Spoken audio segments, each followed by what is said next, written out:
Are you afraid of spirals? Well, you should be. Guys, I'm Captain Mike. This is Whiskey and Literature. I do both whiskey and book reviews. I'd like to welcome back to the channel Sawyer. Welcome to Whiskey and Literature. Thank you for having me. You did a book review with me last year. We did Alice's Adventures in Wonderland. Yes, yeah. That was a wild trip. It was a good book. Yeah, I enjoyed it. Yeah. So last year, the books were really heavily curated. I mean, I had this list. I didn't deviate it. I didn't even make the list. It's just a list I found online of the 50 greatest books of all time. I had two of them to do 52 books in 52 weeks, and one of them was Alice's Adventures in Wonderland. So this year I was just kind of more open to do whatever book reviews that I wanted, and I know you like manga, so I was like, hey, do you want to pick one? And I'll read it with you and do a review online. So I was pretty excited about that. I've never read a manga. And so the book that you chose was Uzumaki by Junji Ito. Yes. You chose this book, and all right, well, let's talk about you first, and then we'll talk about the book. All right. So, do you read a lot? I don't. I've read like a few books here and there, but compared to, I guess, you, no, I don't. Most people I know don't read a lot of books compared to me. Yeah. It's pretty rare that I find someone that reads as much as me. I'm always excited about it. Yeah. I'll go to work sometimes and I'll talk to somebody, or they'll bring a book along, and it'll be, I don't know, I'm always excited about it because then we can talk about something we have in common. Yeah. So what do you like to read? So I primarily read manga. As you can see, I have some of my collection just behind me, but the majority of it is either like comics or, yeah, manga. Okay. That's what I kind of figured, which is why I suggested this. So explain for those out there who might not know what a manga is. What is a manga? So it's practically like a graphic novel. I mean, the size of it, is just like, it looks like a regular book, but usually just has like 2 to 3 words, maybe a few sentences on a page. You also read from right to left, unlike here we read left to right. Okay, that was a little confusing and weird to get to. And sometimes I tried to read like down and then over. Then I realized you had to read over, then over, then over. It was interesting. If you ever read a comic, it's the same thing but backwards. Yeah. I have read plenty of comics in my life. I had boxes of them when I was a kid, and even as a young adult. I currently own a few graphic novels. They're much smaller than these ones. I have V for Vendetta. I have some of the Wheel of Time graphic novels, and a couple of Star Wars graphic novels as well. Now, those, like the Wheel of Time ones and the Star Wars ones, they're like part of a series. And initially, when this Uzumaki was released, at least in Japan, it was released in serial format. So, let's go ahead and just get to the book and let's talk about it. But first of all, let's talk about Junji Ito, the author, and then let's talk about the book. I don't really have much about Junji Ito, other than he's a Japanese horror author, manga artist. Yeah. Like, he did the book entirely, right? He drew everything, and he came up with the story. Yes, yeah, it's all him. And having said, I have not read a lot of graphic novels either. Though I was at Barnes & Noble recently, and I took a picture, and I'll put it up on here. It was like 3 bookshelves worth of manga. Not even graphic novels, just all the Japanese manga right there up in Utah. And then I had a whole other bookshelf full of graphic novels. Yeah. So I think that's pretty cool. Okay, so he did it all by himself, and he did a couple others that you have back there. And did you pick Uzumaki because it's your favorite, or you thought I would like it the most? Or why did you pick Uzumaki over Tome or Gyo? Uzumaki was my very first manga that I ever picked up. Mine too. And it's one of my favorites as well. And it's not part of like a series, so it's like just a standalone, so it was kind of easy to just get the whole picture. Okay. And like out of like all of these ones, it is my favorite like of his works. The Gyo, or however you pronounce it. That one's definitely my least favorite, so I was like, not doing that. But Uzumaki, love it. Yeah, I thought it was pretty good. Spoiler alert, I thought it was pretty good. All right, specs and stats for Uzumaki. It was first released in 1998, 1999 in Japan in serial format. So it was released initially, each chapter, I think, and then it was put into an edition, a grouping, and then it was released in omnibus, like this big format in America in 2013. I bought my copy at Amazon. Where'd you get yours? Barnes & Noble's. Barnes & Noble. Any idea how much you paid? I think like $23, Yeah. I think it was. I paid exactly $23.23, which is kind of weird. It has 648 pages, 19 chapters, and it has 3 lost chapters at the end. Yeah. I think the first of those 3 lost chapters kind of applies to the story, the main book, and the last 2 chapters aren't really associated with the book. They're more about Junji Ito. I think just the last one. I think the first 2 are part of like more of like they just story. add to the story. Okay. Maybe flesh out some of the stuff in the middle. The genre, of course, is horror or fantasy. Okay, I'm going to look at my notes here. It was nominated for the Eisner Award and placed in the Young Adult Library Services Association's list of the top 10 graphic novels for teens. Yeah. So it's made some awards. I believe it's part of a video game. And is there a movie coming out soon? Oh, I think there might be a live, like a movie. On the back of it, it says that there's like a live action. Like live people? Or Yes, yeah. I don't know if that's like the case, but I know they are animating it, and it'll be out next month. Wow. Okay, but let's talk about the plot. So we have 19 chapters, and for me, like in my mind, I kind of broke them down into the first 2 chapters, then chapter 3 through 16. I think it's just kind of like the whole story, the fleshing, just some of them are kind of random things that happen. It's kind of like you watch a show that goes in succession, but there are some shows you can watch sometimes that they're not really part of the story. Yeah, they're like filler. They're filling up in the story. There's a few of those chapters in there that I really enjoyed them as well, for the most part.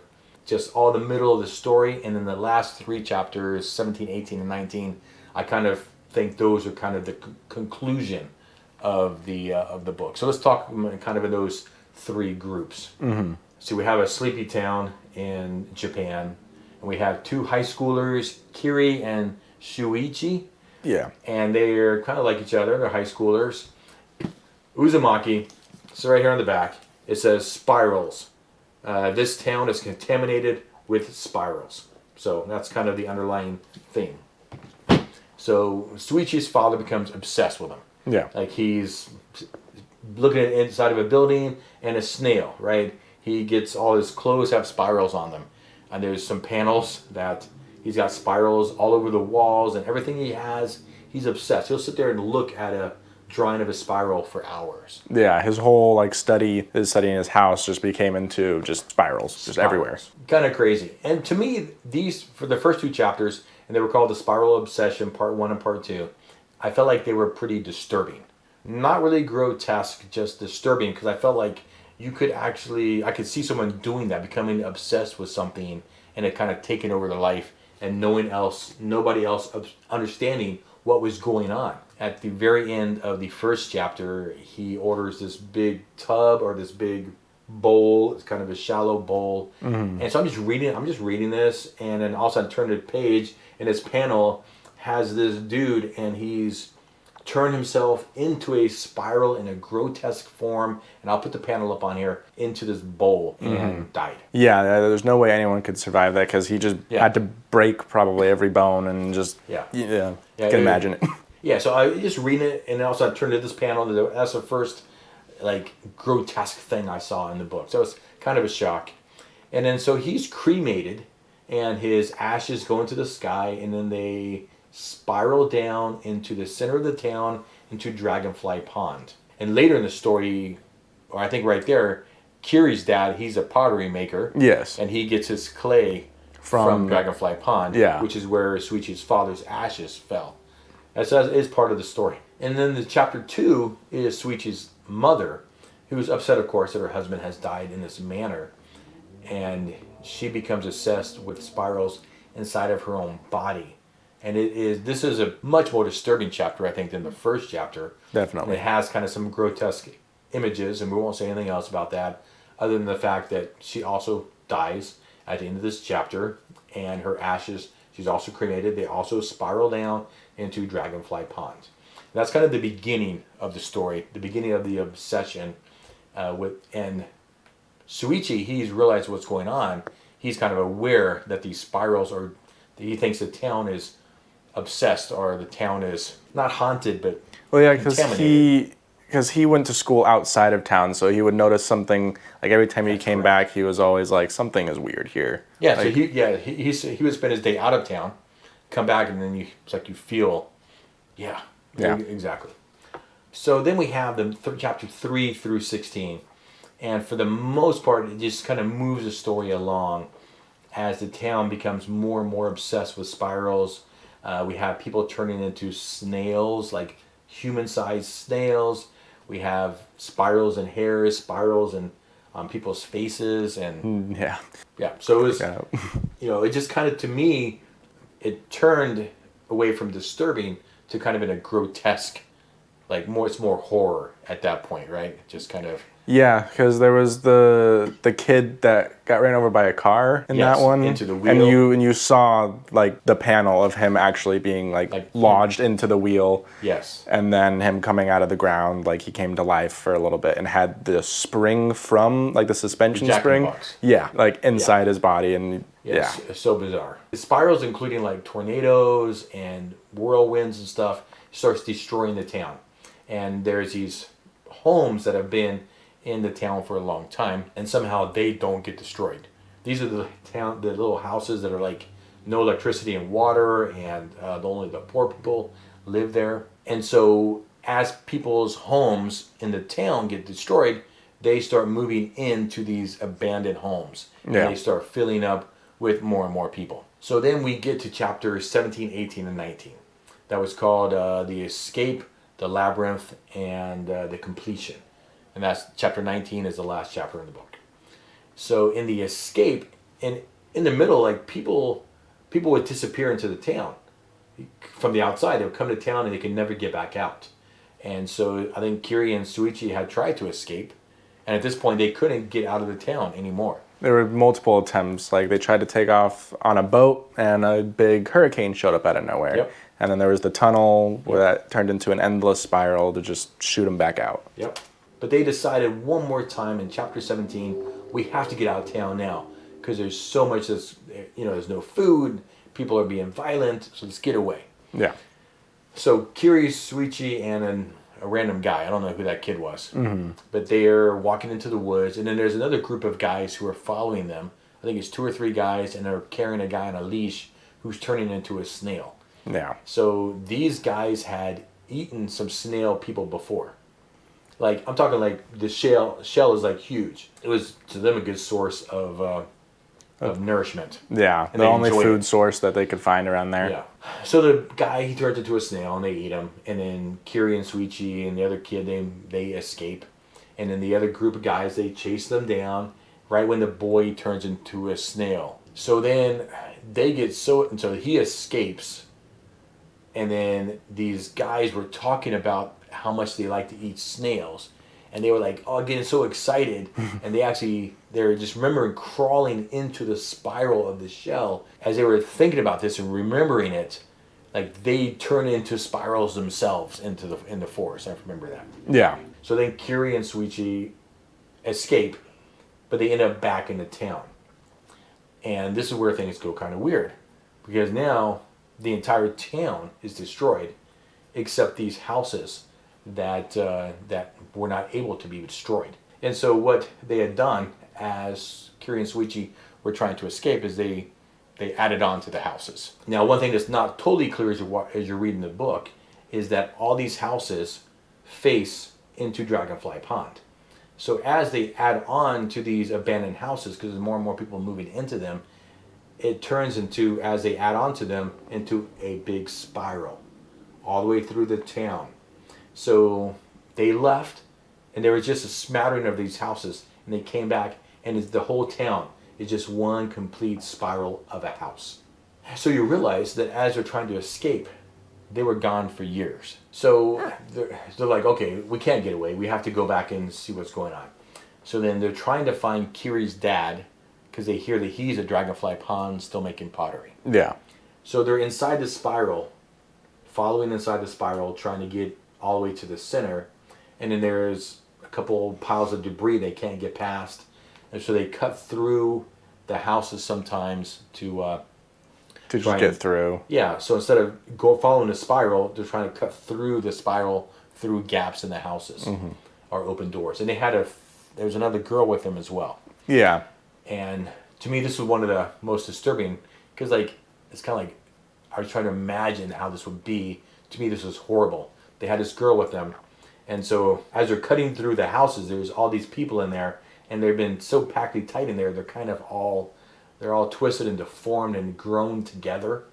And Shuichi and Kiri get through this gap, and the other girl was trying to get through, and I think it was a great panel. Also, these boards go funk, so there's a gap. Kiri and Shuichi come out, then this girl's trying to get out, and like funk, these boards come in front of her, and she can't get out.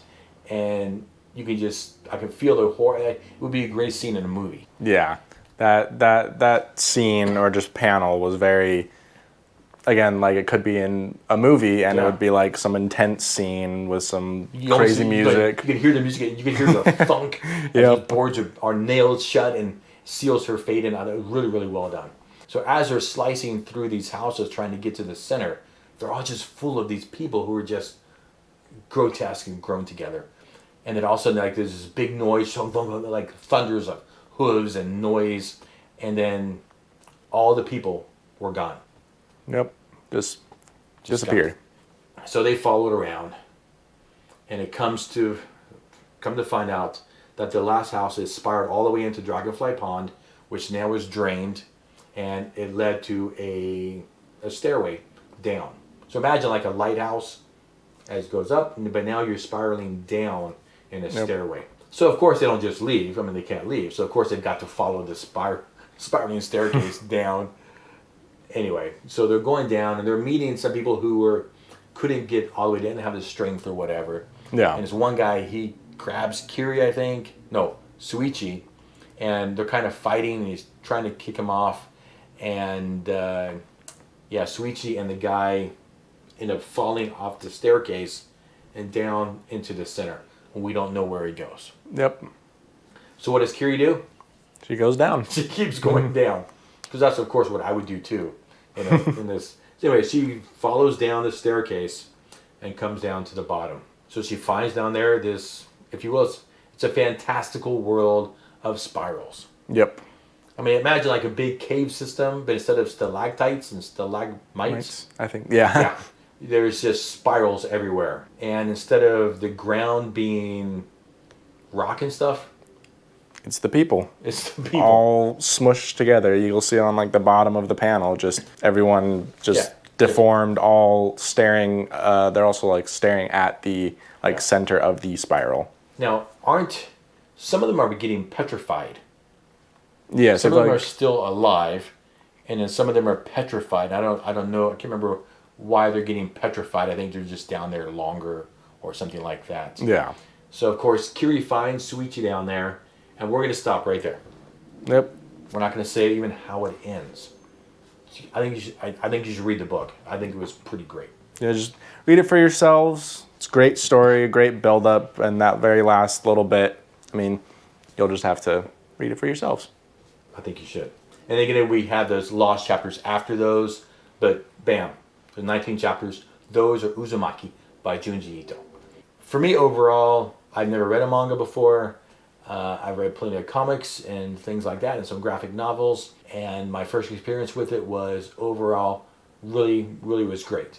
I enjoyed reading it. So overall, what do you think? I mean, I gather you really like this book. Yes, yeah, I loved it. Again, it was my very first one because I love art, and so like manga, it's perfect for that. Yeah. And then Junji Ito's style and like all of his books is somewhat similar to Uzumaki.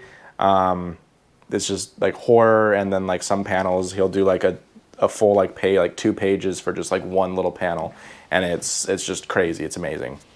Yeah, I mean, speaking about like the drawings, that's a great segue. Like, and I'll put this panel up. Like when you open the front page, the front cover, and I'll put it up on there. This is what you're greeted with, and it's colorful, it's vibrant, it's beautiful and grotesque at the same time.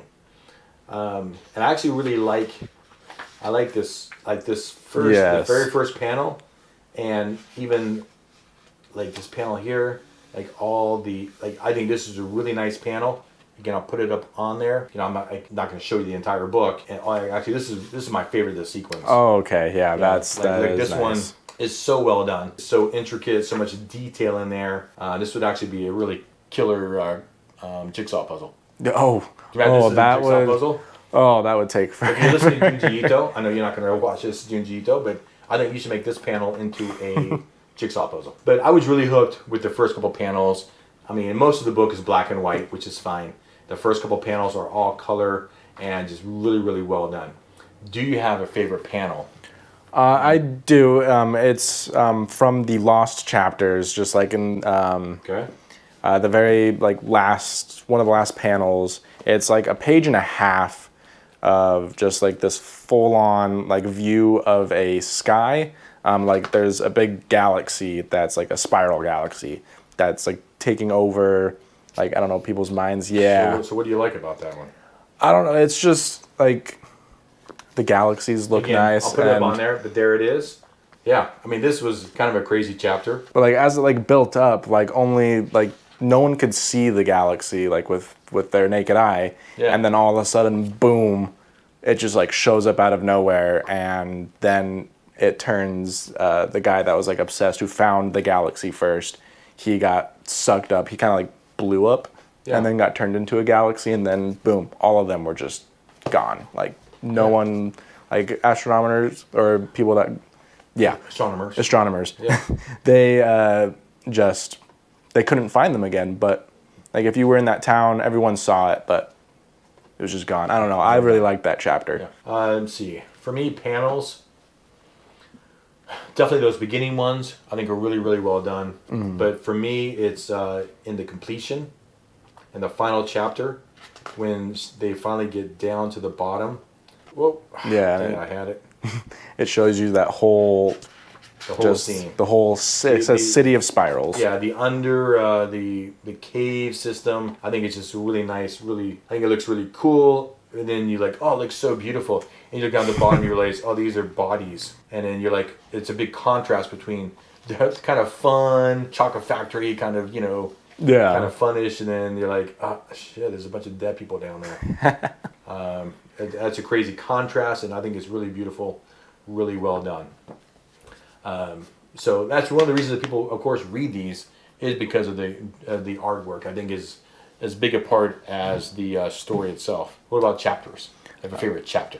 Yeah, so it's the lighthouse is probably one of my favorites. Yeah. One, because of some of the panels that are in there, and it's just it's a neat story because it opens up with the lighthouse that's been it hasn't been working for years, and all of a sudden it just shooting out these beams, and people, if you stare at them, I think that's when people started turning into if they moved, they would start if they moved too fast, they would turn into a whirlwind. The very first panel that you open up to is the lighthouse just lighting up, and that caught my attention immediately. And then there's a few other panels when Kiri went up the lighthouse looking for her younger brother goes up there after she told them I'm gonna tell mom, and then they go up there, find a few scorching bodies. Yes, yeah. That's really well done. Yeah. And I don't know, I just thought it was a fun chapter. It was some of the things were grotesque, and it was just... So Kiri, at one point in the book, she goes an aspiring staircase up, and then she goes on one down as well. Yep. Yeah, it's great. But yeah, I think that's my favorite out of at least those middle chapters. Yeah, it's so well done. I love the lighthouse with the spiraling sky in the background. Mm. Yeah, really well done. So for me, my favorite chapter would be the completion. I feel like that's the last chapter in the book. I feel like the entire story leads up to that. And I've read enough books in my life that I'm, oh man, you're pretty exciting book. And in the end, you're kind of a letdown. And I really appreciate the ending. I felt like it wrapped up the whole story really well, and it was a nice ending. Now, do you think if this was an American-style book, would it have had that ending, or would an American have written that kind of ending? Maybe. It's kind of very hard to tell. I know there's a big difference from American comics and manga. I've read a few graphic novels, and like The Boys. That was originally a graphic novel. It's I mean, it's disturbing, but I feel like it's a different level of, that's like more real world disturbing, and then this is more, that's not gonna happen, but Yeah. you never know. And I have not read a lot of graphic novels, so I don't know. I just like, if when I watch foreign movies, I feel like American movies like to have like a happy ending. Like they always like everything kind of resolves and someone lives, and you know, you always. But I mean, the difference I think between say the comic books that I used to read, X-Men, X Factor, Conan, and things like this book. Have you ever seen Spirited Away? I know you have. Yeah. So years ago, I was sitting in a hotel and I just happened to watch Spirited Away by Studio Ghibli. Man, I fell in love with this movie. We've watched almost all the Studio Ghibli movies. Yes. You kids grew up with that stuff. I love all of them. So Spirited Away, Howl's Moving Castle, Porco Rosso, all those. You know, the difference is you expect something like Pixar or Disney, and it is, but it's different. The art style, story-wise, it's a little... The pacing of the story? Yes. It's a very different pacing. Like, there's always something happening in the Disney and Pixar. There's never like a moment of someone's always singing, someone's always happening, where Studio Ghibli, like, it's a content to let just someone sit there and be for a little while. Or two characters to be in the same room or same place and nothing's happening much. Yeah. And then things happen and the artwork's just a little different. I feel like that's the difference between this and American style comics as well. Yeah, I agree with that. It's the same, but different. I'm not going to say better or worse, it's just different and awesome. Okay, do you have a least favorite chapter? Yes. It's more of like, it's 2 chapters. I'm sure it's the same with you. It's 10 and 11 because they kind of go into each other. I feel like chapter 11 is definitely more... I know exactly what you're talking about. Yes. Mosquitoes and the umbilical cord. Yes, the hospital scenes. The umbilical cord is definitely... Next level gross. I immediately, like, I turned to the page and I was like, what am I looking at? Yes. I was like, okay, I'm done reading that, just gonna move on. But yes, it's disturbing. Yes. So Kiri, so this was a lighthouse chapter. She gets injured, gets burned in a lighthouse. Mm-hmm. So he ends up in the hospital. That's in chapter 9.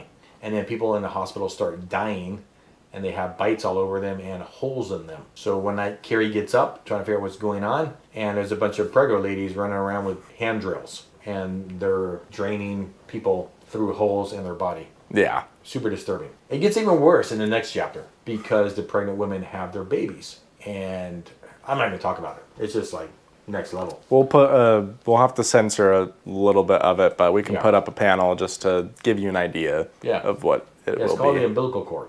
Yeah, it's just it's bizarre. Just read the book and you'll see. So I agree with you. I think that is probably the most disturbing chapters. Least favorite, I would say, perhaps. There's also the one with the hair. Yeah. Where Kiri's hair is going crazy, doing spirals. There's another girl who is also wants to be as popular as Kiri with her hair. Mm-hmm. And so she goes kind of crazy, and it's like a hair battle between Kiri and the other girl. And to me, that was my least favorites also because it didn't really move the story forward. Because, I mean, it was kind of self-contained, right? Because they kind of battle with the hair thing. And then Suichi saves her, and then the other girl, her hair gets on the power lines, and she gets like strung up and just so that's kind of a close-ended chapter. So it's which I don't mind that sort of thing. I just didn't really totally dig that chapter. Yeah. Though I did think some of the panels were really nice because they were clean. Most of this book, I feel like there's a lot going on in all the panels, and in that chapter, a lot of the panels were kind of cleaner. Yeah. And I thought that was kind of cool. Okay, last question, and then we're just going to wrap it up. So, I mentioned earlier that this book won or was nominated by that library magazine for top 10 graphic novels for teenagers. And do you think this book is appropriate for teenagers? It really depends on, like, I guess teenagers. I would say like 15, maybe 16 is like a good age to like view or like read some of the stuff that's in here. I definitely wouldn't say like 13 and 14. I feel like might be a little too young, but like on more the older side of the teenagers, I would say like why not? Like yeah, I mean like in the umbilical cord chapter, there's a slight amount of nudity. Nothing's graphic or sexual in any way. Yeah. It's just it's more just grotesque.